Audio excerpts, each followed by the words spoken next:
Перед тим, як пропонувати певні речі, їх треба підготувати. А взагалі в зовнішній політиці, в дипломатичному світі дуже скептично відносяться до речей, до певних там непідготовлених експромтів. Я на цьому наголошую. Тобто і Лукашенко, і Трамп, і Меркель, і Тереза Мей перед тим, як це мало бути оприлюднення, вони повинні були знати про це, що це буде оприлюднено. Ну, Лукашенко, кстати, не против. Справа в тому, що Лукашенко – це єдина особа, яка в цій історії виграє постійно, тому що Мінськ стає якби центром уваги, площадкою. Там він виграє і в політичному сенсі, і в економічному.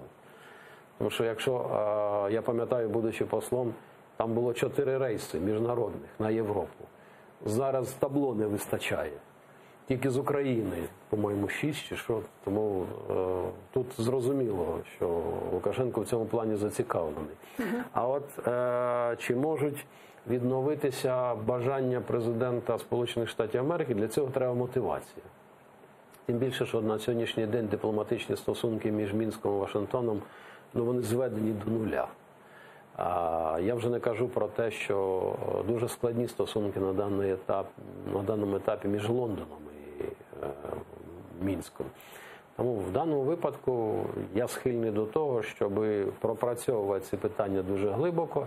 І я би в даному випадку дозволив собі пропонувати участь у цих форматах ще й Пекіну. Тому що, якщо поєднувати, вже, умовно кажучи, Нормандію, нормандський формат і Будапешт, що тут явно простежується, то вона неможлива від такого гарантодавця, як Китай, який є одним із учасників Будапештського меморандуму. Ну вот смотрите, возможная причастность, возможное какое-то добавление к этим процессам представителей других стран каким-то образом реанимирует этот процесс, потому что если смотреть на Ангелу Меркель, да, и вы заявляли, если я не ошибаюсь, что именно Ангела Меркель предложила Владимир Путин предложил Ангеле Меркель Виктора Медведчука, после чего Виктор Медведчук оказался в этом процессе в том числе. То есть мы видим позицию Германии, позицию Франции, это было отчетно видно на голосование за возвращение российской делегации в ПАСЕ.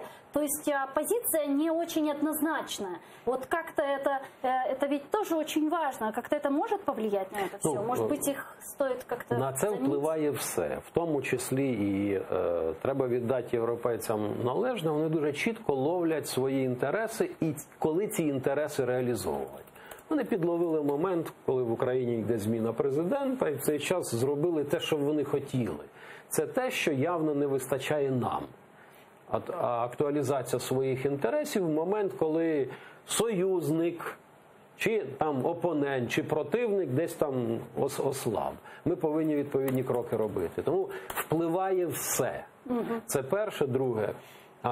Очевидно, що найбільш зараз буде впливати там найближчі місяці, це заміна канцлера Німеччини. Коли це відбудеться через рік, через півтора, там зараз по-різному кажуть, і в зв'язку із там захворюванням Меркель, по якій почали часто говорити.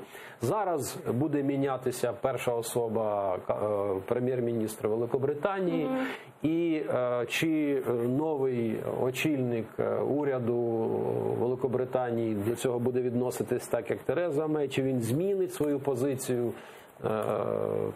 абсолютно невідомо. Але це не означає, що дипломатам треба припинити в цьому плані працювати. З моєї точки зору, навпаки. От така інтенсивна, я би сказав, пресингова дипломатія, вона має зараз актуалізуватися. Бо, завершальний такий, треба розуміти, що на зовнішню політику впливає і суб'єктивний фактор. Тому Порошенко – це одна система координат, Зеленський – це інша система координат. Але це не означає, що Україна має програвати.